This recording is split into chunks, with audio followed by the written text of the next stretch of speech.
999ers risk their lives every day keeping us safe.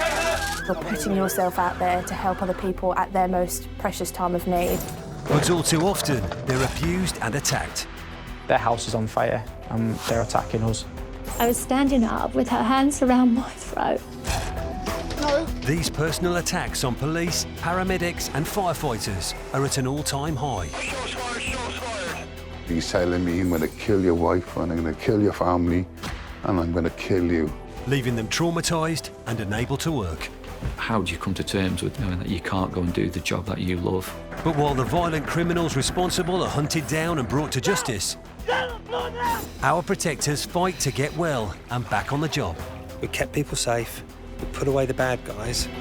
I'm not going to let some man ruin it for me. This is my future, this is what I enjoy doing. Ready to face the next critical incident.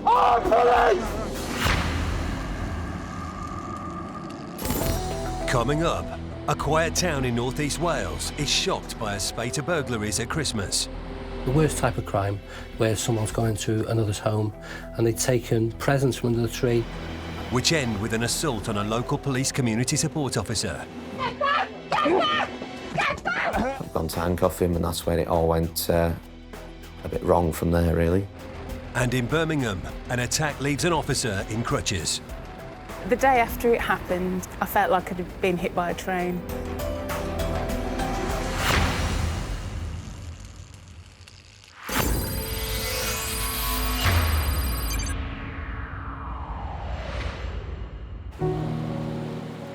The scenic town of Llangollen in Denbighshire in North Wales is situated on the River Dee and based at the foot of the spectacular Berwyn and Clwydian mountain ranges.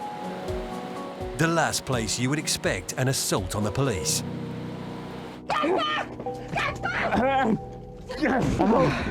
Let him go.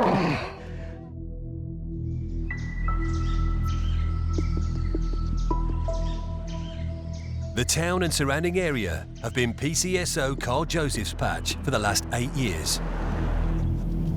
As a police community support officer in such a scenic area, one of Carl's most important tasks is to keep an eye out for criminal activity which might damage the local environment. Sorry, say again.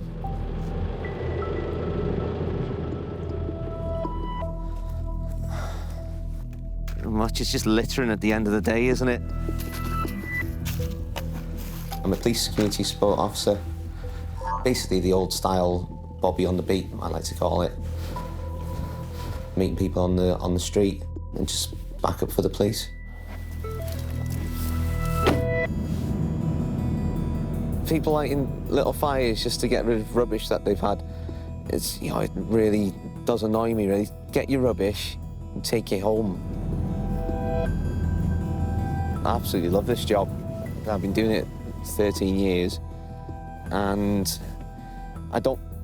it's the first job I've ever had where I actually don't mind getting out of bed at 6 o'clock in the morning to get to work for 7 o'clock, even in the winter.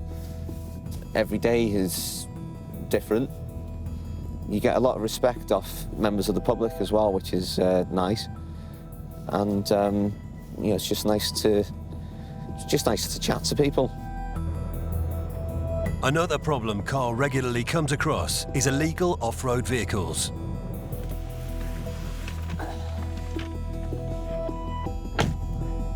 What a lot of bikes have been doing is going off track and then going over the grass bank where they've made their own little off-road course. As you can see, it's been used over the last few years by 4x4s, and we've got motorcycle tracks here as well. It's left a big scar mark. This area is protected, it's triple SI site, and basically these people shouldn't be coming up here doing this. There is a perfectly good road for them to stay on, and that's where they should be staying.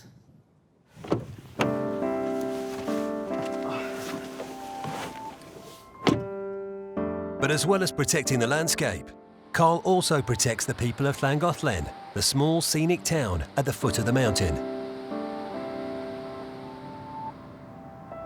A lot of people know me by first name, which is how I like it. It's just great knowing that people can come up to me with any issues they've got, and I'll see what I can do to solve it for them. How's it going? You all right, yeah? Hi, you all right? People do know him, which is exactly what we expect from him in his role. He's the eyes and ears. People will approach him. He'll engage with the community, which is exactly what we need. No, you're all right.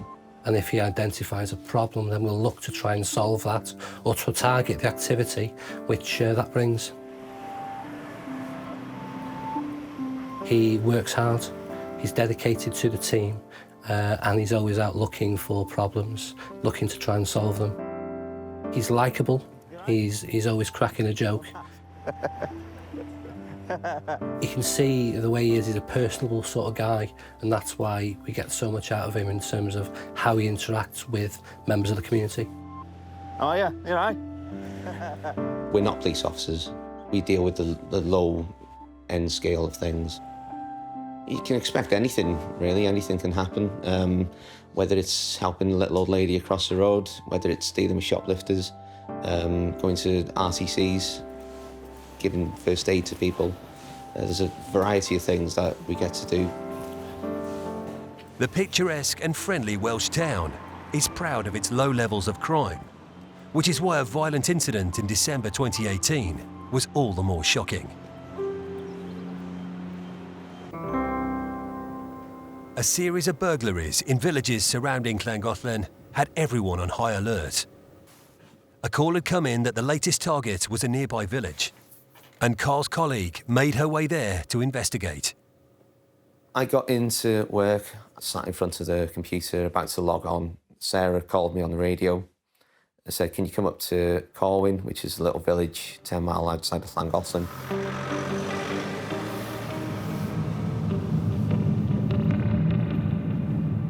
I was very aware that there'd been a few thefts of Christmas presents, burglaries, the worst type of crime, where someone's gone into another's home and they'd taken presents from under the tree and stolen items. Carl makes his way to the village, where the latest burglary has taken place. I was conducting CCTV inquiry, and I kind of noticed the car that the offender had pulled up in. We'd seen the offender on the camera. Carl recognises the suspected thief's car as one he'd seen back in Llangollen. I contacted Sarah and said, "I'll go back to Llangollen and see whether or not I can see this car." This is the route I took that morning to come and find the car. I've basically come to the end of the road here. I've looked down there, I've seen the car just parked, it's at about 20, 30 feet, just down there. With the door open, and I just caught a glimpse of someone going inside. So then I've basically just ran across the road and hid by the hedge over the road. And that's when I've seen Sarah going into the property, and that's when I've run back across the road and gone in to try and assist. Take the right! When Carl enters the property, his colleague Sarah asks for his help with arresting the suspect. And Carl immediately turns on his body-worn camera. You're going to get tasered! I walked into the property and there was just TVs and all other things all over the floor. You could barely move on the floor. What looked like stolen property from people's houses at Christmas time were in this guy's house. Where is it?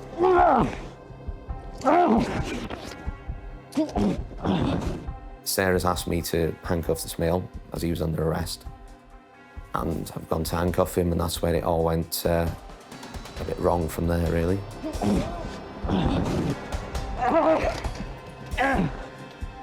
He wouldn't let me handcuff him. He put up a bit of a fight, and we just got into a full-blown fight there. I was trying to stop him leaving.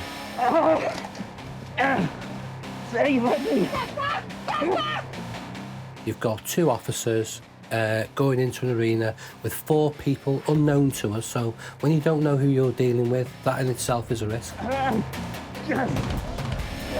Carl, as a PCSO, has limited equipment. His role isn't to go into violent situations.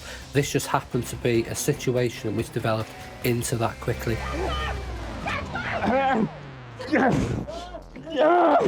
Sarah drew her baton, started hitting him. Basically, he was trying his best to get away, he was trying his best to hit me. Later, the offender makes a run for it and the violence escalates.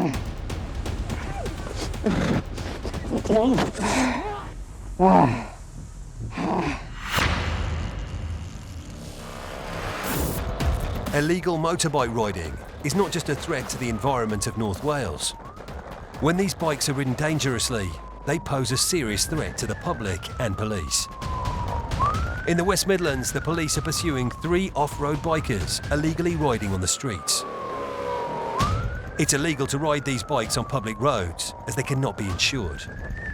The bikers fail to stop and are now weaving through traffic and on pavements.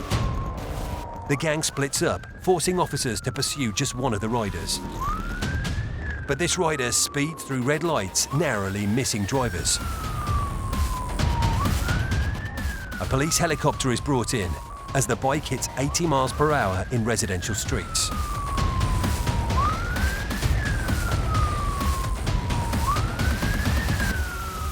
Officers decide to bring the pursuit to a safe halt.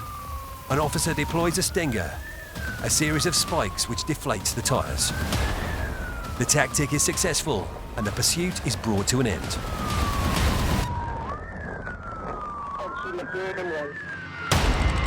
The offender pleaded guilty to dangerous driving and driving without a licence or insurance. He was given 14 months in a young offender institution, suspended for a year, banned from driving for 2 years, ordered to abide by a curfew, and do 80 hours of unpaid community work.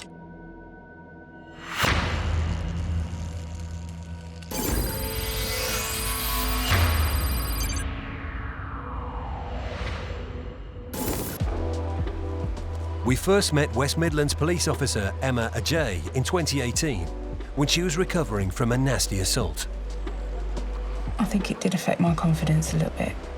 It certainly made me realise that I'm mortal, you know, and these things do happen. Emma had been called to a domestic disturbance. I offered to attend, but I was supported by a taser unit of 2 male officers. The incident had been dealt with quite quickly and a man had been arrested. But as Emma and her colleague tried to get him into the back of their van, the man's son became aggressive. All right. Get away from my colleague. Get away from my colleague. He started coming at me, pushing me, punching me, and I was just going with it and pushing him back, until, you know, I could feel him punching me.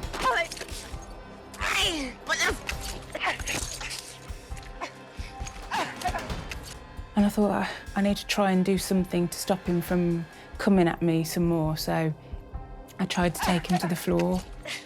Somehow I ended up on the floor as well, and the next thing I knew, he was on top of me.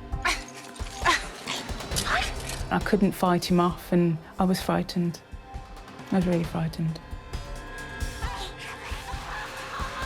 He'd got his hand at the back of my head, gripped onto my hair and was smashing my head off the road, and he'd got his hand around my throat as well.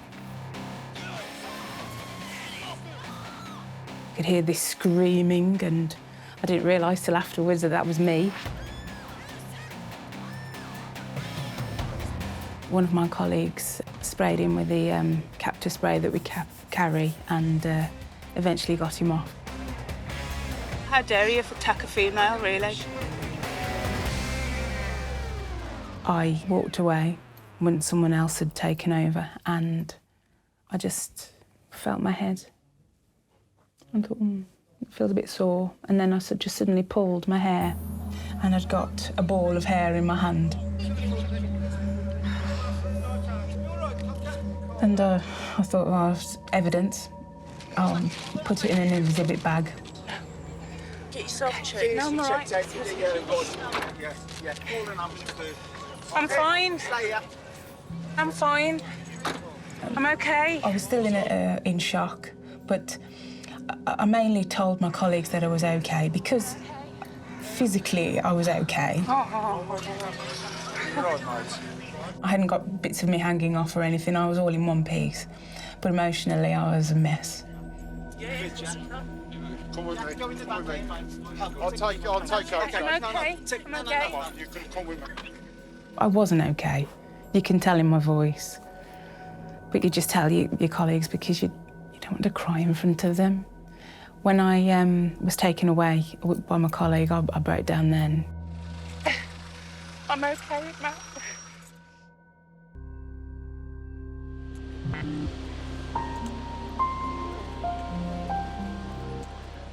After a few weeks off, Emma returned to work, hoping to put the incident behind her. But sadly, she experienced several more attacks. I do ask myself why is it always me that gets battered? I was assaulted 4 times that year. I think it just demonstrates that it's a dangerous job that we do. The most recent incident happened when Emma and her colleague pulled over a vehicle they suspected of having no insurance. My colleague was escorting the man to the back of our vehicle, and then suddenly he started to struggle with her. And by which time, when I went round to join them, we had a struggle, and I ended up getting flung to the floor. I landed on the left side of my body. I've sustained injury to my left knee, and I cracked a bone in my left hand. The day after it happened, I felt like I'd been hit by a train. I was in pain with my leg and my wrist and hand. Felt pretty useless, really, because I couldn't walk very far without being in pain. Just felt useless, and people had to go and fetch things for me, and I like to do things for myself. Emma is receiving intensive physiotherapy and other treatments for the injuries to her wrist and knee. I can't straighten my left leg fully because I've got injury to my knee. It's currently being investigated. I've had a MRI scan on Monday, and I'm receiving hydrotherapy and physiotherapy on my knee. And I haven't been back to work since. It hurts to put any weight on it. And I'm walking with a crutch. I have to admit, I did have a little cry at hydrotherapy yesterday. It's been going on for the past 9 weeks. I'm in constant pain. It's just getting me down at the minute. It's very exhausting, I think, being in pain all the time. So I think I just had a bit of a cry to myself.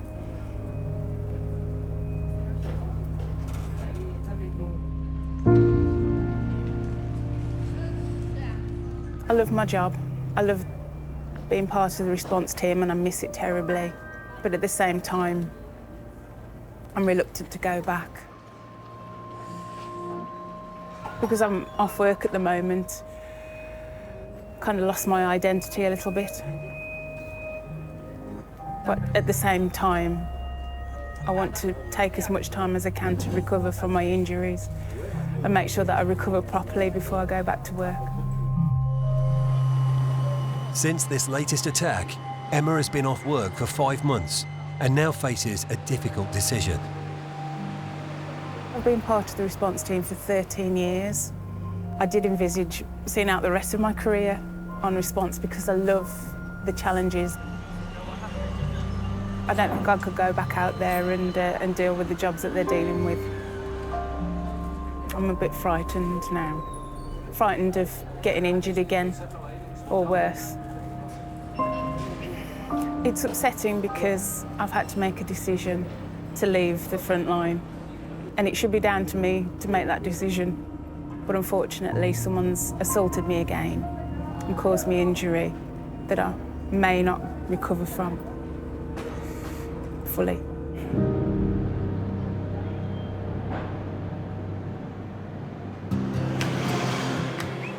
Although she left frontline policing, Emma is determined not to leave the job she loves altogether. And she's now embarking on an exciting new chapter in her career, a promotion that will mean less frontline work. I'm thinking about going for the promotion exam from constable to sergeant. But I always wanted to challenge myself, so I'd like to get the exam passed, hopefully, and take it from there.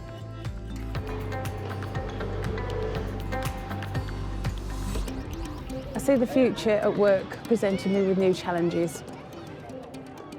I'm looking forward to it. I'm looking forward to it. Emma passed her exams and is now progressing her career as a sergeant with the West Midlands Police.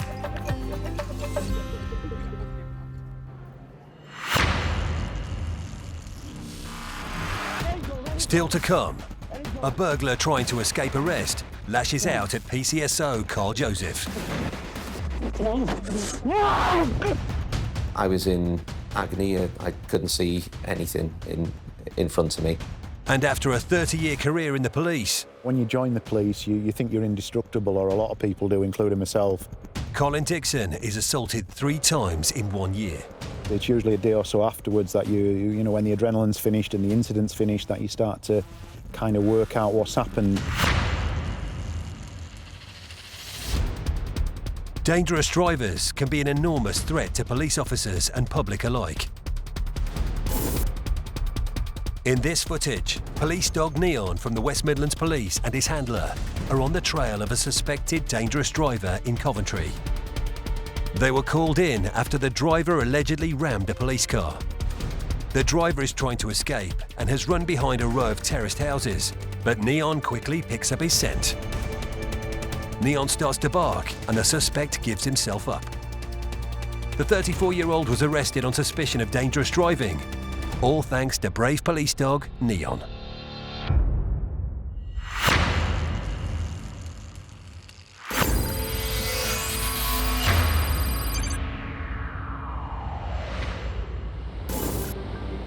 Back in North Wales, PCSO Carl Joseph and his colleague Sarah are attempting to apprehend a man who is suspected of committing a spate of burglaries just before Christmas. But all is not going to plan, and the man is resisting arrest. You're going to get tasered!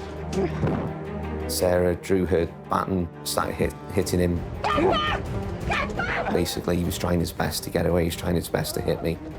And that's when she took her spray out and has gone to spray him, and he squeezed her hand very tightly to get the spray off her. He caught Sarah in one of her eyes and down the side of her face. He had the spray in his hand, and went this far away from my face, and he unleashed near enough the whole bottle into my face from about 6 to 10 inches away. That was just a burning, horrible sensation. It went in both eyes, ear, up my nostrils, hit the back of my throat, all over my face. Just taking my breath away. It was burning the back of my throat. It was making my eyesight go. I just felt like I was on fire. Sarah was still trying to get him, shouting at him to stop. Let him go, let him go, let him go. I got forced back onto the wall, so I made the conscious decision to just let him go. Said to Sarah, just let him go, we'll get him outside. He's run off down the pathway. Sarah's gone after him. She got sprayed in her face as well. With Carl incapacitated by CS spray, the offender makes a run for it, but he slips and falls on the ground. I've gone up to him then, he's stood back up, and I've gripped him and I've took him down to the floor.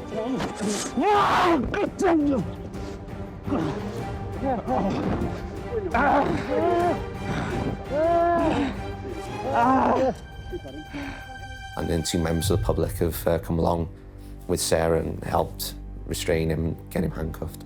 Go on. Hands behind your back! Now! Get your hands behind your back!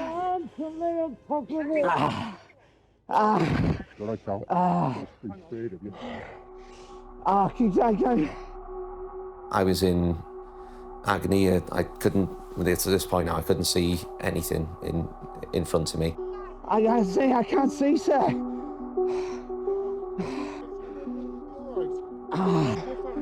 He sprayed me right in the face. my face. We were able to capture that guy quickly, get the property back, and that person has been detained, and the place is a safer place. You know, Llangollen is a safer town with the actions of these two officers. Get up. Stay there. Do not move. The offender pleaded guilty to 3 counts of burglary, 2 counts of assault with intent to resist arrest, and possession of a noxious liquid, captor spray. He was sentenced to 51 months in prison. Carl was commended for his actions on the day, but the incident left him shaken and traumatised. I had to go for an X-ray. Luckily it came back as no damage. I came home to my partner gave me a big hug. I did tell my eldest daughter what happened. She did ask if I was all right. I think she was a bit proud that I managed to lock someone up. My youngest sat on my knee all night, stroking my face. That night, lying in bed, it took me ages to go to sleep. Everything was just playing over my mind. It was still all fresh in my mind. You know, I could see things in there that could have been used as weapons. What if one of the other people decided to pick one of these things up and, you know, anything could have happened, but luckily it never. And, you know, so just try not to dwell on the what ifs, but it's always, you know, even now it's still there in the back of my mind.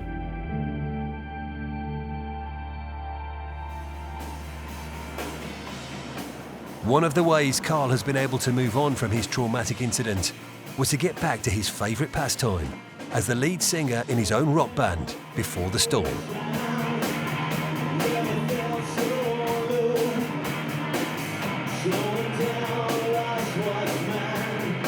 I'm in a band with a great bunch of lads, and we just like to go out and perform and make beautiful music for people.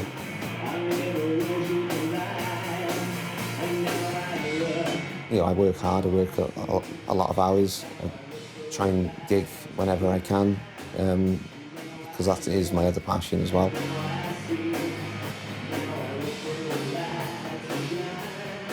But just a few days after the incident, while performing at a gig, Carl was reminded of the trauma he'd been through.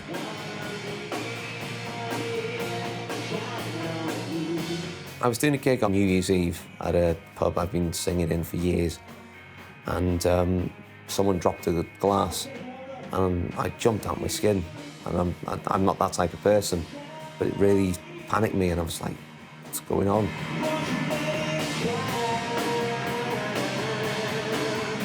I really struggled throughout the entire gig. Not only my throat was still sore anyway after being sprayed, but yeah, I wasn't right. Despite this setback, performing as a musician continues to be an important part of Carl's life and a welcome distraction from his role as a PCSO. Tonight was absolutely phenomenal. Great venue and great crowd. Some people look at the police and see a robot. We're not robots, we are humans, we have families, we have hobbies, and we have a life outside of the job. With just a few days off after the incident, Carl was soon back patrolling the streets and quiet country roads of Llangollen. Carl is a brave guy. He could have wallowed in feeling sorry for himself, but do you know what? He's a strong guy. He's got back into work, and the community will always be grateful for the actions on that day. Getting back to his everyday duties, protecting the public and the environment, have proved to be just the tonic that Carl needed. Just going onto one of the local off-road tracks. I had a report of a 4x4 that's been abandoned on there. I was not looking forward to walking up a muddy hill.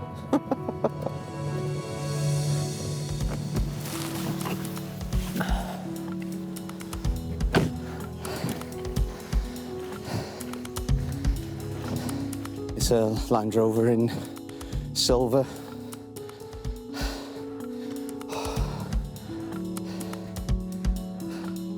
Steering wheel's been taken off it, as of all the lights on the front. Apologies for all the heavy breathing there. I think Christmas has been a bit too kind to me. Long term, he's back to his same chatty self. He still cracks jokes, which are bad, I'm sorry to say, but they are awful jokes. But we do tolerate them as much as we can. It's a choice of doing this or working in a city. I definitely would rather do this, without a doubt. I'm in a forest. It's not raining, thankfully. It's not too cold, and it's one of the reasons why I love working where I work and doing the job I do.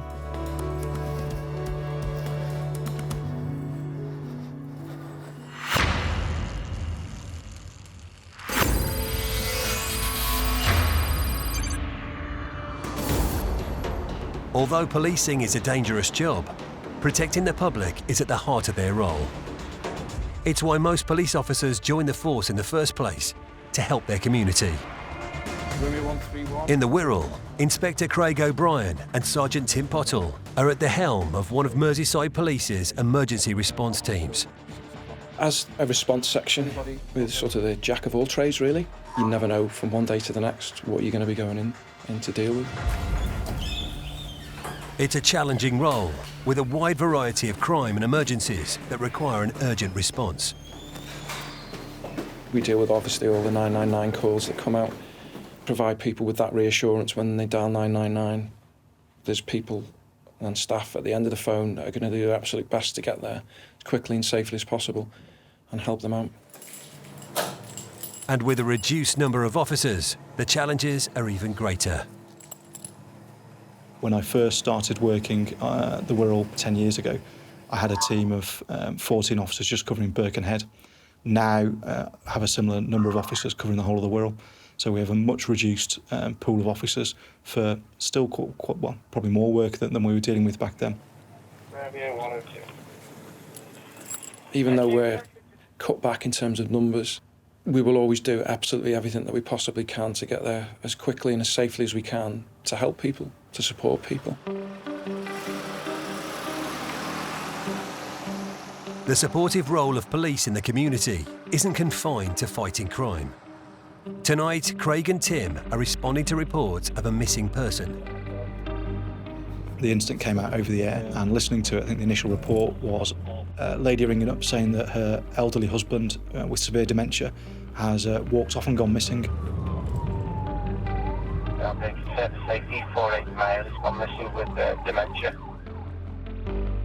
As a supervisor, when we have people go missing, it's often down to us to coordinate the search. It's not too far away, actually. No, it's not. Just over the road, really. Thankfully, in this instance, Craig and Tim can avail of a new piece of technology which should give them a head start in finding the missing man.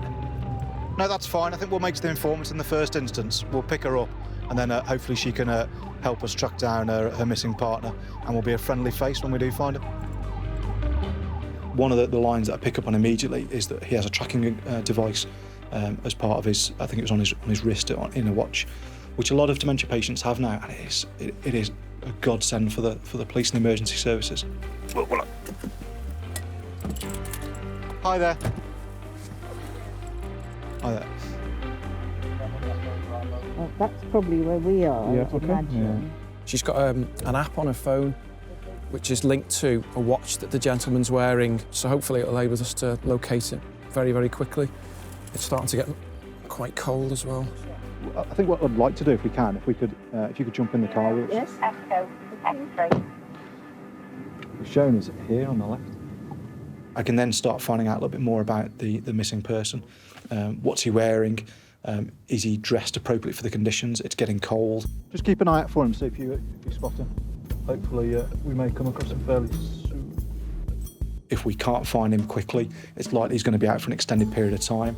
When did he last eat? When did he last drink? Is he on medication? He's got something warm on. Yeah. There was nothing particularly distinctive about his clothing, and the area that we were going to, there would be a lot of people who matched that age profile and probably clothing profile that we were going to come across. So I've gone into the car park, got my torch out and started searching, and immediately I've heard a lone voice talking, a male voice. So that's drawn my attention, and I found myself heading over towards the back of a particular shop that's got some stairs, but then immediately saw like a bright screen of a mobile phone and a young chap chatting. I thought, not the person I'm looking for. Hello, it's not Philip, is it? No. You haven't seen a fella with red trousers and a green coat, have you? Oh, green coat, my wife. No, he's missing, and his tracker shows him somewhere around here, so we're just looking for him. No, I'll keep an eye on him, mate. Cool, thanks very much. At that point, I've heard a shout from behind us, and a colleague had, who was still with the police car, was shouting that they'd spotted him. You got him? Oh, good. She found him. Sierra 134 with this missing chap now. I've got to the main road. I've seen her hugging, her partner, and thought, oh, that's such a relief, and another good result. Hi there, you all right? Oh, not again. Hello. Hello. My name's Tim. Hi. Should we head back to the car? Yeah. I'll walk back if you want to jump in. Do you want me to carry your bag, sir? You all right? Gone are the days where we would perhaps reunite someone who'd been missing and then walk away. It's cold. They've got some shopping, which is what they originally to come out to. You don't want to make a big deal of it. You don't want to make it distressing for them. You want to make them feel comfortable. You want to make them feel supported. So you've had a nice walk tonight, then? Nice. It's cold tonight, isn't it? Freezing. Yeah. That device you've got is very worthwhile. This chap had a tracking device, which is really useful, and we were able to respond, get there quickly. What I will say is, don't be shy about calling us. Anything like this, and the fact that you've got the tracking app is brilliant. And I'd rather come out and resolve it really quickly like this. No problem. Take care. Good night. You take care now. Bye bye. If we hadn't have found him quickly, it could have been a really different outcome. So I was pleased. I was relieved.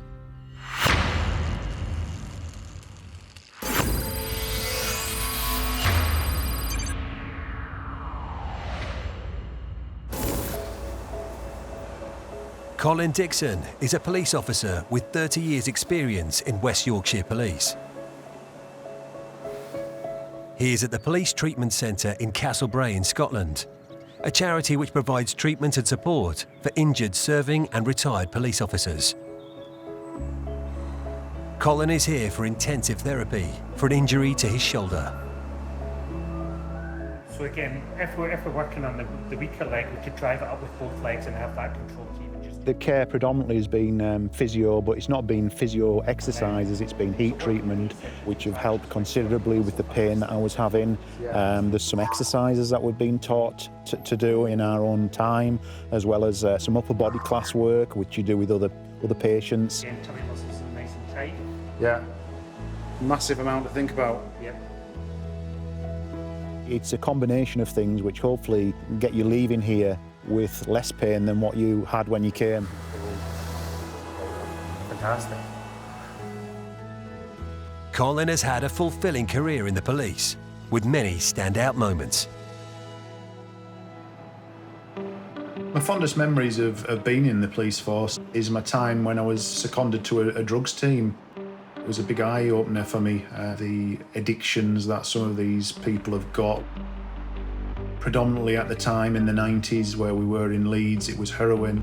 I took a great deal of interest in trying to help the addicts, but also we spent an awful lot of time targeting the dealers that we knew were responsible. It was totally different to being in uniform, so you were in plain clothes. A lot of intense surveillance over many, many months. And many of them that were successful, that saw some prison sentences being handed out to several of the street dealers in the Leeds area. Despite his years of experience, this past year has been extremely difficult for Colin. He's been assaulted 3 times while on duty. The intensity of some of the assaults can stay with you for quite some time. In particular, the first one, which happened in March, that was a very violent attack, which just sparked out of nowhere. The incident started while Colin was waiting in a police car for his partner, who was out on the street. It was dark, it was still winter months, and he was speaking to this lad who was in dark clothing. I said, "Is everything all right there?" And he says he's been abusive to me. Then as we pulled away to set off, the same gentleman has shouted some abuse at us. and it's got to the point where we've stopped, we've got out, we've informed him he's under arrest for a public order offence. Very, very quickly, as soon as the first handcuff goes on his wrist, a split second, he changes from being compliant to absolutely not compliant and very, very violent. So resisting arrest, he's pulled me quite hard to pull away.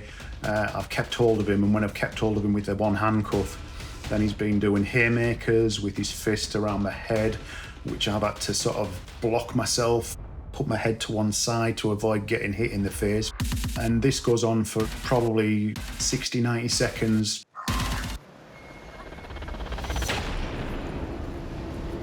Before you know it really, he's on the ground after being sprayed with Parva spray. And it's a very quick incident, but there's a lot of adrenaline going on. Initially, I didn't know I was injured. You know, when the adrenaline's finished and the incident's finished, that you start to kind of work out what's happened. And my shoulder was causing me a lot of pain.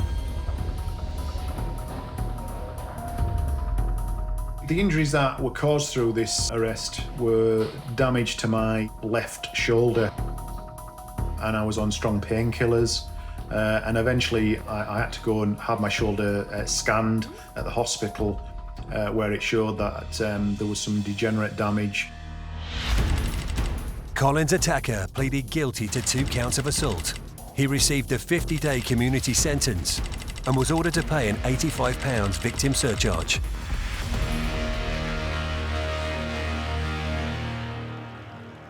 This attack, along with previous incidents, made Colin reflect on his career. My decision to retire was most definitely pushed on me through being assaulted a few times and a long-term injury with the shoulder. And if I was to go back without being physically and mentally well, policing is too fast and it's too furious to go into without really being lined up and switched on with what you should be dealing with. My shoulder is better than it's ever been. We've had 2 weeks of intense treatment with it, so it's been really beneficial to come here. Come back down, and what I want you to do is think about squeezing your heels together. Yeah. Clench your bum cheeks as tight as you can. Yeah. The environment here is beautiful, so you can't help but soak that in. If you'd asked me at the beginning of 30 years if I would be finishing my service off in a Scottish convalescent home, I would say absolutely not. I'll be still catching prisoners and I'll be still doing high-octane policing. But you know what? I couldn't think of a better way to finish my service. I'm blessed because I can look back, hand on heart, and I don't have too much angst. And I can thank the police for 30 years of paid service. And I'm looking forward to doing some good with the service that I've had and the experience that I've got in a different field altogether. What that field is, I'm not sure.